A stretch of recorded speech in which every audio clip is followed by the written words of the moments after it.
বাইকের সাথে পিকআপ ভ্যানের মুখোমুখি সংঘর্ষে গুরুতর জখম হলো দুই স্কুল পড়ুয়া।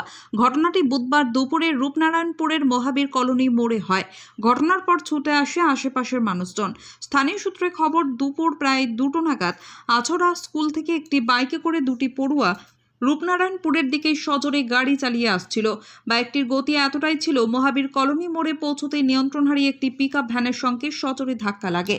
ধাক্কার আঘাতে দুই পড়ুয়াই প্রায় 20 ফুট দূরে ছিটকে পড়ে গুরুতর আহত হয় তারা। ঘটনার পরই চাঞ্চল্য ছড়িয়ে পড়ে এলাকায়। স্থানীয় বাসিন্দারা দ্রুত ছুটে এসে আহতদের উদ্ধার করেন।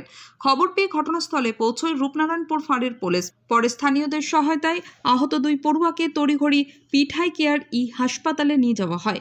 পুলিশ সূত্রে জানা গিয়েছে, প্রাথমিকভাবে অতিরিক্ত গতির কারণেই এই দুর্ঘটনা ঘটেছে বলে অনুমান করা হচ্ছে। এদিকে এই ঘটনায় এলাকায় পথ নিরাপত্তা নিয়ে নতুন করে উদ্বেগ দেখা দিয়েছে।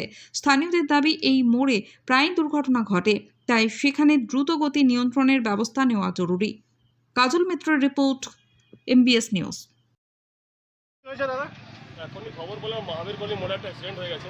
দুটো ছেলে পুরো স্পিডে বাইক নিয়ে আসছিল, টোটো হাতে ঢুকে দিয়েছে। ছেলে একটা সিরিয়াস আছে, তাকে উঠিয়ে অ্যাম্বুলেন্স দিয়ে পাঠানো হলো পিঠাগের হসপিটাল। আচ্ছা, ওরা কোথাকার আপনারা কিছু খবর পেয়েছেন? একটা ছেলে আছে হলুদ কালারে, আরও একটা কোথায় ঠিকানা আছে, কিন্তু আছে লোকাল। কোন স্কুলের স্টুডেন্ট ছিল? আচ্ছা।